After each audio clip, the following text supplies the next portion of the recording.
السلام علیکم ناظرین، میں ہوں منصور علی خان، اپنے ڈیل چینل کے اوپر آپ کو خوش آمدید کہیں گے۔ ناظرین آپ دیکھ سکتے ہیں میں اس وقت اپنے اسٹوڈیو کے اندر موجود نہیں ہوں، کیونکہ اگلے 4-5 دن جو ہے وہ اسلام آباد میں موجودگی ہوگی، اور اسلام آباد سے جو ہے وہ آپ کے ساتھ رابطہ رہے گا انشاءاللہ، اور اس کے بعد دوبارہ لاہور واپسی ہوگی۔ لیکن ظاہری بات ہے ویڈیوز کا سلسلہ جو ہے وہ جاری رہے گا۔ آپ سے درخواست کے چینل کو سبسکرائب کرنا مت بھولیے گا، بیل آئیکن پریس کیجیے، اگر آپ کو ویڈیو پسند آئے اسے لائک اور شیئر ضرور کیجیے گا۔ ہمارے ایک سبسکرائبر ہیں، انہوں نے بڑا زبردست کامنٹ نیچے لکھا، ابھی میں پڑھ رہا تھا تھوڑی دیر پہلے۔ انہوں نے کہا کہ آپ ذرا تھوڑا سا جب کہتے ہیں سبسکرائب کرنے کو تو بتا بھی دیا کریں کہ سبسکرائب کس طرح کرنا ہے۔ تو بالکل ادھر ہی ویڈیو کے نیچے جو ہے آپ یہاں پہ ایک سبسکرائب کا بٹن دیکھ رہے ہوں گے، تو پلیز اس کو پریس کر دیجئے، and it will be subscribed. اور اگر ساتھ ایک بیل آئیکن ہے، اگر آپ اس کو بھی پریس کر دیں گے تو پھر اس کے بعد آپ کو نوٹیفیکیشنز بھی جو ہے وہ ملنا شروع ہو جائیں گے۔ پچھلے 12 گھنٹے کے اندر کیا ڈیولپمنٹس ہیں ان سب کو ایک ایک کور کرتے ہیں۔ سب سے بڑی خبر میرے خیال میں جو پچھلے 12 گھنٹے کے اندر رہی ہے وہ اڈیالہ جیل کے باہر عمران خان صاحب کی بہنوں کے ساتھ جو سلوک کیا گیا، اس کے بعد اس کے اوپر بڑی تنقید ہو رہی ہے۔ مین سٹریم میڈیا کے اوپر تو شاید اتنا ذکر نہیں ہو رہا، لیکن سوشل میڈیا کے اوپر جو ہے اس کے اوپر کافی ڈسکشن ہو رہی ہے۔ اور معاملہ کیا تھا کہ ان کی بہنیں جو ہیں وہ عمران خان صاحب سے ملنے کے لیے اڈیالہ جیل گئیں۔ کل ملاقات کا دن تھا، منگل کے دن ان کی ملاقاتیں ہونی ہوتی ہیں، لیکن سارا دن بیٹھنے کے باوجود جو ہے ان کی ملاقات نہیں کروائی گئی۔ اب الٹیمیٹلی جب شام ہوئی تو شام کو جا کے انہوں نے وہاں پہ دھرنا دے دیا، اور ان کے ساتھ پاکستان تحریک انصاف کے چند کارکن بھی شامل تھے۔ ویسے اتنی بڑی تعداد میں نہیں تھے جتنے ہونے چاہیے تھے، اس کا بھی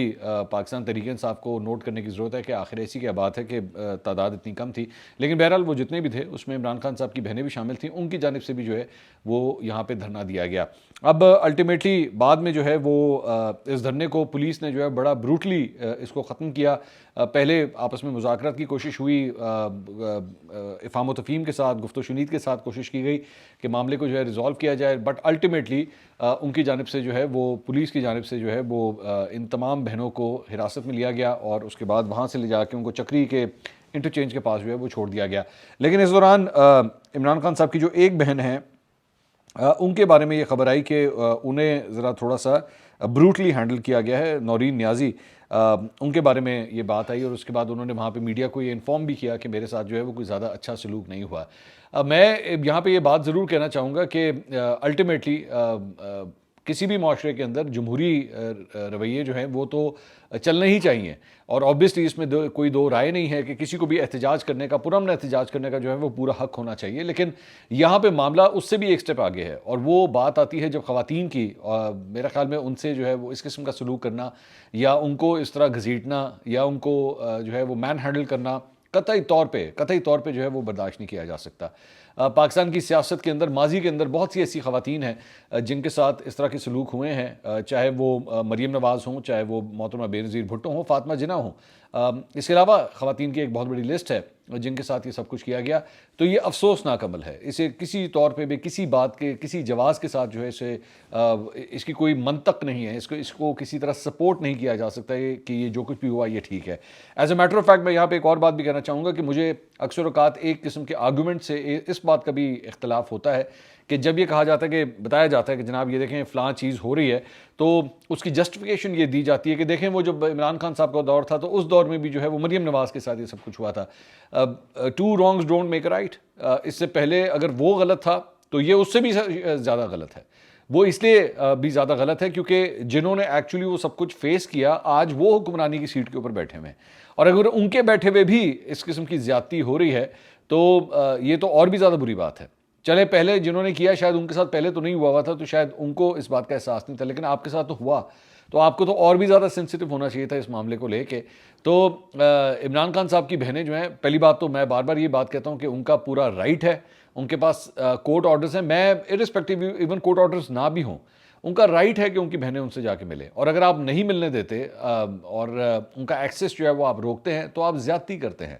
آپ ایک بیسکلی پولیٹیکل ورکر کے ساتھ زیادتی نہیں کر رہے، آپ میری نظر میں ان کی فیملی کے ساتھ آپ زیادتی کر رہے ہیں، جو قابل مذمت بات ہے۔ اب اس کے بعد بڑا سویر قسم کا ریاکشن جو ہے وہ سامنے آیا۔ عظمہ بخاری صاحبہ عظمہ خان اور علیمہ خان اور نورین نیازی، انہوں نے آج ایک پریس کانفرنس کی، اور ساتھ ہی ساتھ پاکستان تحریک انصاف کی جانب سے جو ہے ان کے ٹویٹر اکاؤنٹ کے اوپر، آفیشیل ٹویٹر اکاؤنٹ کے اوپر جو ہے وہ جو فوجی جنرلز ہیں ان کو لے کے بڑی سخت لینگویج جو ہے وہ یوز کی گئی، اور ان کو میں ظاہری بات ہے I don't want to repeat that, لیکن بڑی ہی سخت قسم کی لینگویج جو ہے وہ فیلڈ مارشل عاصم منیر کے بارے میں اور دیگر فوجی افسران کے بارے میں جو ہے بڑی سخت لینگویج یوز کی گئی۔ سینیٹر خرم ذیشان جو ابھی سینٹ کے اندر پہنچے ہیں، انہوں نے اس معاملے کے اوپر ٹویٹ کیا، انہوں نے کہا جی ہم احتجاج کریں گے اس کے اوپر، تمام شاہراہیں بند ہوں گی، کم از کم خیبر پختونخوا میں مکمل طور پر یہ ضرور ہوگا۔ اس بار جس نے بھی چاہے وہ اپنا ہو یا پرایا راستہ روکنے کی کوشش کی یا ہومیوپیتھک احتجاج کے ذریعے لوگوں کی آنکھوں میں دھول جھونکنے کی کوشش کی، ہم پہلے کی طرح ان کی پردہ پوشی نہیں کریں گے، اب پورا ملک جام ہونا ہے۔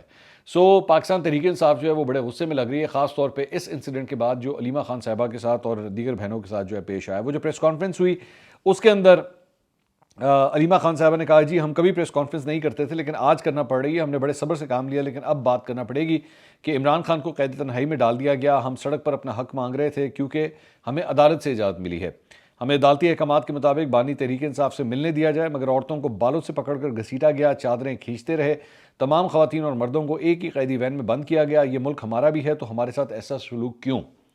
کیا ایسا کر کے آپ ہم لوگوں کو ڈرا لیں گے؟ 4 اگست کو عمران خان کو کہا گیا آپ بیرون ملک چلے جائیں، 4 اگست کو لوگ ان کے گھر آئے تھے، عمران خان نے کہا میں ملک چھوڑ کر نہیں جاؤں گا، 500 دن تک عمران خان کا ٹرائل چلا، انہوں نے کوئی ڈیمانڈ نہیں کی، ایک شخص اپنے ملک کے لوگوں کے لیے قربانی دے رہا ہے،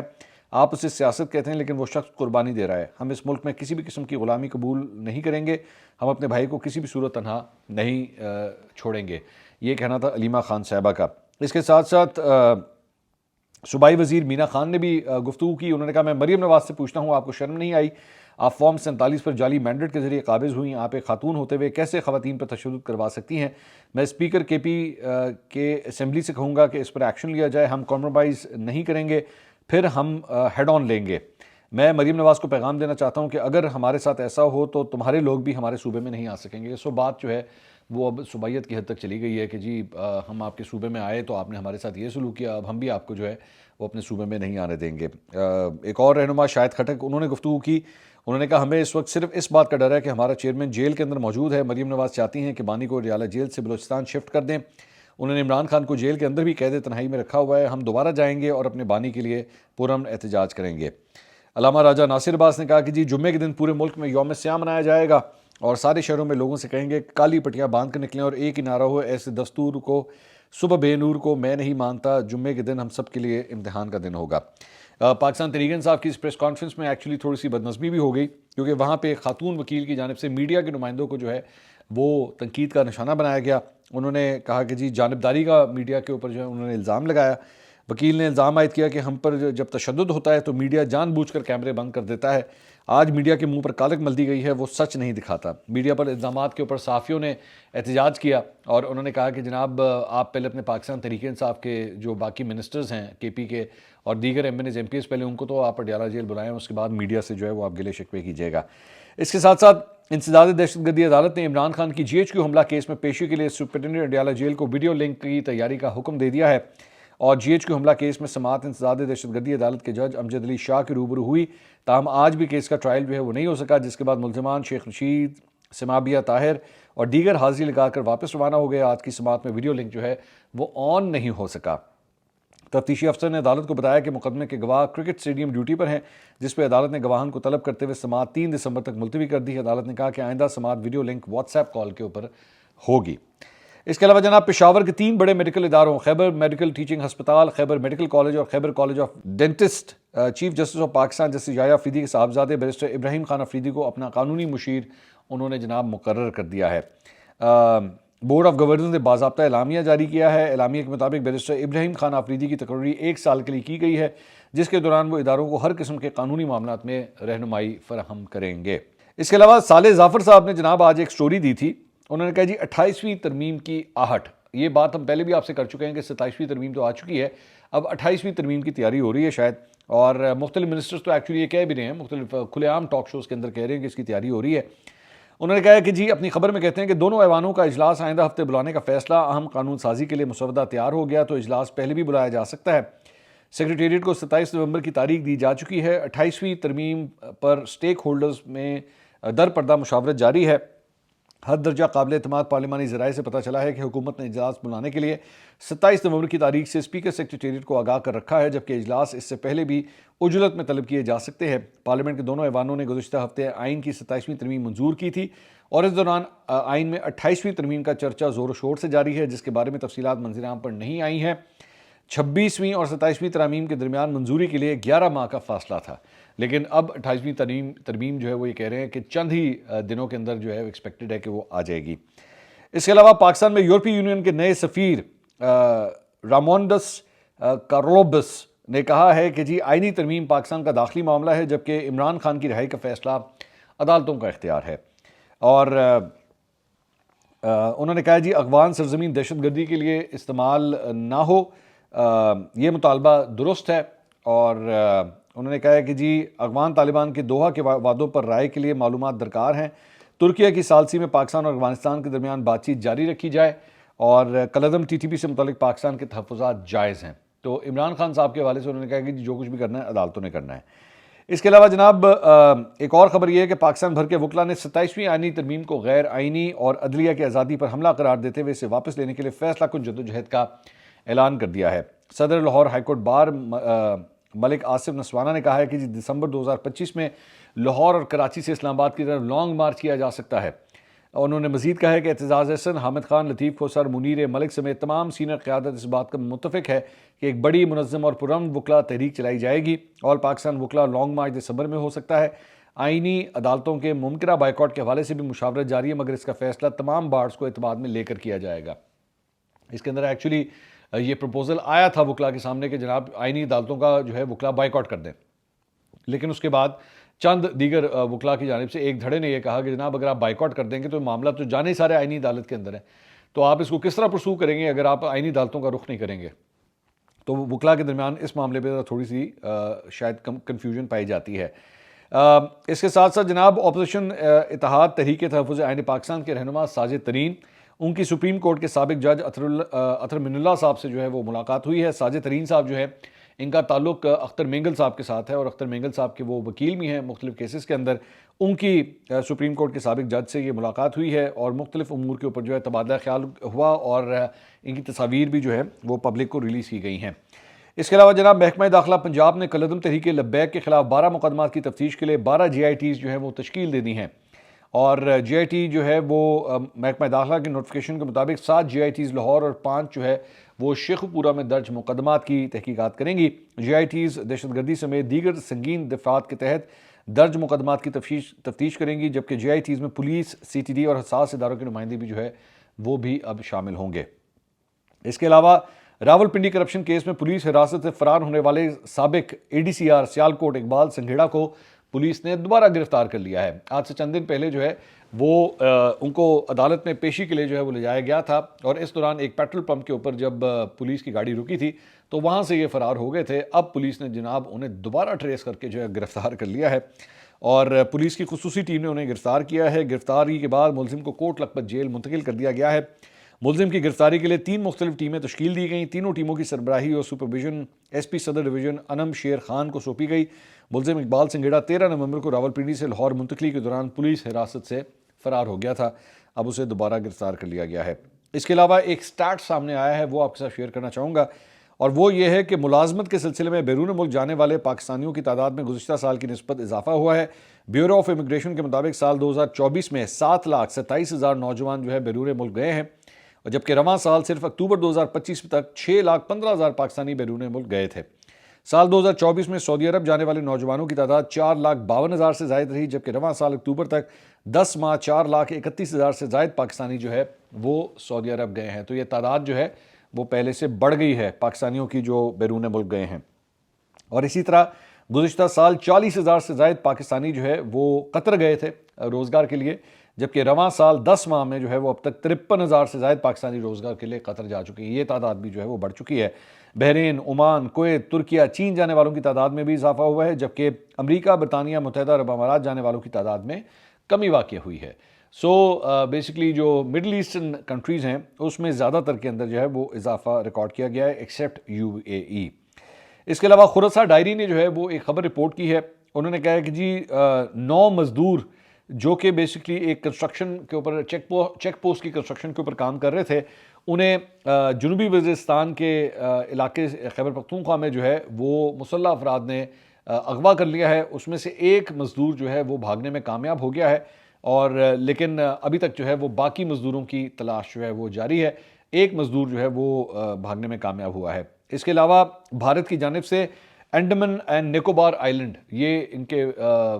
وہ جزیرے ہیں انڈیا کے، ان کے پاس ایک نوٹام جو ہے اس حوالے سے انہوں نے جاری کیا ہے، اور یہ ایکسپیکٹ کیا جا رہا ہے کہ انڈیا جو ہے وہاں پہ کوئی میزائل ٹیسٹ کرنے والا ہے۔ اور اس کی تاریخ جو ہے وہ 25 سے 27 نومبر کے درمیان جو ہے نوٹام جاری کیا گیا کہ اس ایریا کے اندر جو ہے کوئی نو فلائی زون ایک قسم کا جو ہے وہ ڈکلیئر کر دیا جائے گا کہ یہاں پہ کوئی فلائٹس جو ہیں وہ آپریٹ نہیں کریں گی، کیونکہ یہاں پہ شاید کوئی میزائل ٹیسٹ ہونے جا رہا ہے۔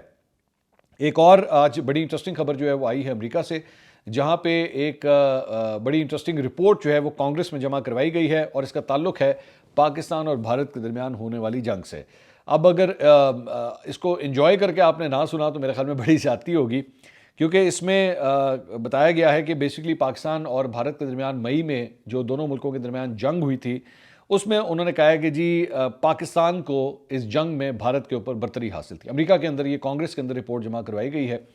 اور اس میں کہا گیا ہے جی 4 روزہ جھڑپ میں پاکستان کی بھارت پر فوجی کامیابی نے چینی ہتھیاروں کو نمایاں کیا۔ یہ کمیشن امریکہ اور چین کے درمیان تجارتی اور معاشی تعلقات کے قومی سلامتی پر اثرات سے متعلق رپورٹ پیش کرنے کے لیے قائم کیا گیا تھا۔ اپنی سالانہ رپورٹ میں کمیشن نے مئی کے تنازع کا حوالہ دیتے ہوئے کہا کہ چین نے اس موقع کو اپنی دفاعی صلاحیتوں کو آزمائش اور فروغ دینے کے لیے استعمال کیا، اور رپورٹ نے اس تنازع میں چین کے کردار کو بھی اجاگر کیا اور کہا کہ یہ اس وجہ سے عالمی توجہ کا مرکز بنا کہ پاکستان کی فوج نے چینی ہتھیاروں کے اوپر انحصار کیا، اور مبینہ طور پر چینی انٹیلیجنس سے انہوں نے فائدہ اٹھایا۔ اس میں بھارت کے اس دعوے کا بھی حوالہ دیا گیا کہ چین نے پاکستان کو بحران کے دوران بھارتی فوجی پوزیشنز پر براہ راست معلومات انہوں نے فراہم کی، اور رپورٹ میں مزید کہا گیا کہ پاکستان نے ان الزامات کی تردید کی اور چین نے اس کی تصدیق کی، اور نہ ہی انہوں نے تردید کی کہ چائنا نے انٹیلیجنس جو ہے وہ پاکستان کے ساتھ شیئر کی ہے۔ رپورٹ کے مطابق چین نے 2025 میں پاکستان کے ساتھ اپنی فوجی شراکت داری کو وسعت دی ہے، جس کی وجہ سے خود اس کی بھارت کے ساتھ کشیدگی کے اندر بھی جو ہے وہ اضافہ ہوا ہے۔ اور رپورٹ میں کہا گیا ہے کہ نومبر اور دسمبر 2024 میں چین اور پاکستان نے 3 ہفتے طویل انسداد دہشت گردی مشقیں بھی آپس میں کی ہیں، اور اس سال فروری میں چین کی بحریہ نے پاکستان کی کثیر القومی امن مشقوں میں حصہ لیا۔ رپورٹ کے مطابق یہ مشقیں دونوں ممالک کے درمیان بڑھتے ہوئے دفاعی تعاون کو ظاہر کرتی ہیں، اور رپورٹ میں یہ بھی کہا گیا کہ پاکستان کا سب سے بڑا دفاعی سپلائر ہونے کے ناطے چین نے 2019 سے 2023 تک پاکستان کی دفاعی درآمدات کا تقریباً 82% جو ہے وہ فراہم کیا ہے۔ اور مئی کی جھڑپ میں پہلی بار چین کے جدید عسکری نظام بشمول HQ-9 air defence system, PL-15 فضا سے فضا میں مار کرنے والے میزائل، اور J-10 لڑاکا طیارے عملی جنگ میں استعمال ہوئے، اور یہ سب ایک حقیقی جنگ تجربہ فراہم کرتے ہیں۔ رپورٹ میں یہ بھی کہا گیا کہ جون میں چین نے پاکستان کو 40 5th جنریشن J-35 لڑاکا طیارے، KJ-500 طیارے اور بیلسٹک میزائل دفاعی نظام فروغ کرنے کی پیشکش کی ہے، اور اسی ماہ پاکستان نے اپنے 2025-2026 کے دفاعی بجٹ میں 20% اضافے کا اعلان کیا ہے، اور جس سے دفاعی اخراجات مجموعی بجٹ میں کمی کے باوجود $9 ارب تک جو ہے وہ پہنچ گئے ہیں پاکستان کے۔ رپورٹ میں کہا گیا ہے کہ تنازع کے بعد کے ہفتوں میں چینی سفارت خانوں نے بھارت پاکستان جھڑپ میں اپنے ہتھیاروں کی کامیابیوں کو سراہا، اور جس کا مقصد ہتھیاروں کی فروخت میں اضافہ تھا۔ رپورٹ میں فرانسیسی انٹیلیجنس کے اس الزام کا بھی ذکر کیا گیا کہ چین نے فرانسیسی رافیل طیاروں کی فروخت کو روکنے اور اپنے J-35 کی تشہیر کے لیے غلط معلومات کی مہم شروع کی، اور جعلی سوشل میڈیا اکاؤنٹس کے ذریعے AI اور ویڈیو گیم کی تصاویر کو ایسا ظاہر کیا کہ جیسے یہ وہ ملبہ ہو جو چین کے ہتھیاروں سے تباہ کیے گئے بھارتی ہتھیاروں کا ہے۔